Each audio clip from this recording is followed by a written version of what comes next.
17 నుంచి 18 లక్షలు రెంట్ కూడా వసూలు చేసుకుంటున్నాడు. అవి ఎవరి డబ్బులు? బ్యాంకులో తనఖా పెట్టిన ఆస్తి యొక్క రెంట్ వస్తే అది ఎవరి డబ్బులు? ప్రజల డబ్బులు. ఎందుకంటే ఇది నేషనలైజ్డ్ బ్యాంక్. అంతేకాకుండా బెంచ్ సర్కిల్లో ఇంకొక ఆస్తిని కూడా బ్యాంకుకు తనఖా పెట్టారు. దాంట్లో నారాయణ కాలేజ్, మా మంత్రి నారాయణ గారికి సంబంధించిన ఒక నారాయణ కాలేజీ అద్దె ప్రతి నెల 20 లక్షలు బ్యాంకుకు చెల్లాల్సింది సొంత అకౌంట్లోకి వెళ్తుంది.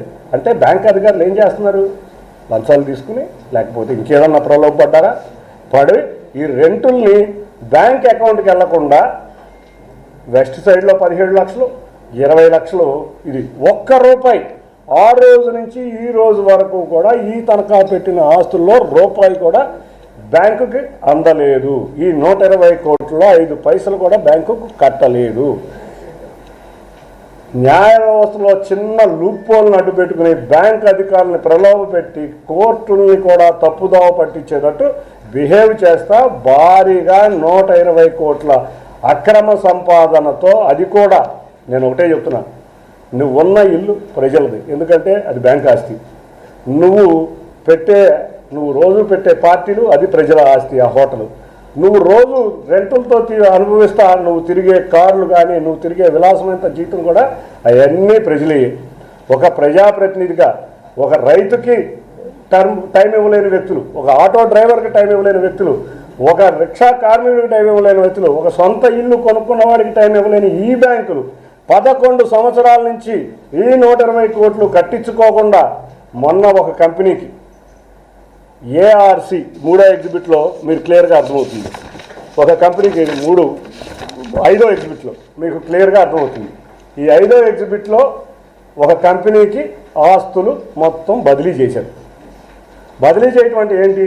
హోటల్ ఆ కంపెనీ వచ్చి రన్ చేయాలి, నారాయణ రెంట్లో ఆ కంపెనీకి వెళ్ళాలి, లేకపోతే ఈ ప్రజల ఆస్తి ప్రజలకు వెళ్ళాలి, ఆ కంపెనీకి ఇచ్చి హ్యాండ్ ఓవర్ చేశారు. అది కూడా 8వ తారీఖు హ్యాండ్ ఓవర్ చేశారు ఈ మధ్యకాలంలోనే.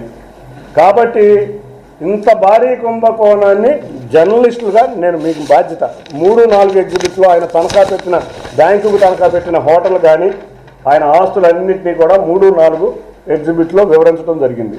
అంటే ఈయన దగ్గర ఉన్న ఇల్లు కానీ, ఈయన దగ్గర ఉన్న హోటల్ కానీ, వెస్ట్ సైడ్ కానీ, ఆటోనగర్లో ఉన్న సైట్ కానీ, ఈయనకు నారాయణ వచ్చే రెంట్ ఉన్న బిల్డింగ్ కానీ అన్నీ కూడా 2011లోనే తనఖా పెట్టి బ్యాంకుకు అప్పచెప్పారు. 2016లో ఎన్పిఏ అయిపోయి 2016 నుంచి కూడా ఈ ఆస్తులన్నీ కూడా బ్యాంకు ప్రజల ఆస్తి.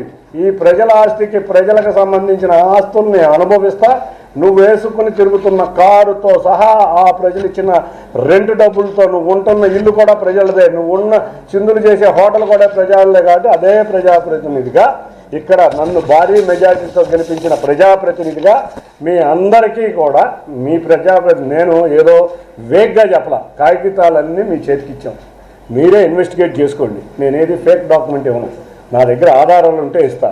కాబట్టి నేనేదో ట్విట్టర్లోనూ రెట్లేను. కాబట్టి దీని మీద ఈ భారీ భూ స్కామ్ మీద అధికారుల దృష్టికి భారీ ట్యాంక్ స్కామ్ మీద అధికారుల దృష్టికి తీసుకెళ్తాం. దీంట్లో ఒక చిన్న మెతలొప్ప ఉంది. 2019లో 2016-17లో ఎంపీ అయిన అకౌంట్ని బ్యాంక్ అధికారులు ఒత్తిడి చేస్తుంటే ఆ రోజు ప్రభుత్వం అధికారంలోకి మారితే ఈ వ్యక్తి జగన్తో ఎందుకు లాలు చేయాడు కూడా చెప్తున్నాను.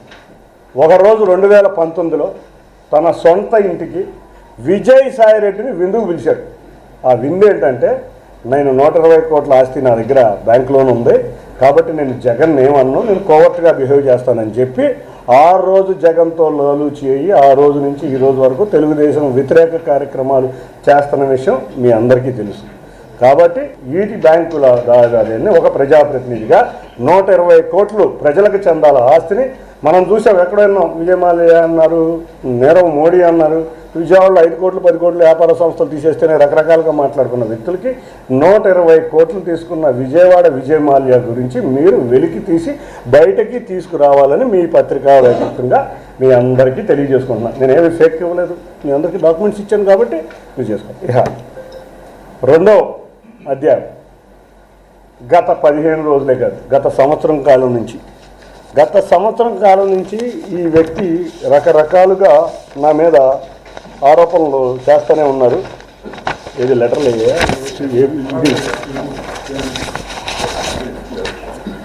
ఇప్పుడు నిన్నేదో ఈడీకి ఒక లెటర్ రాశానని మొన్న ఒక లెటర్ పెట్టాడు.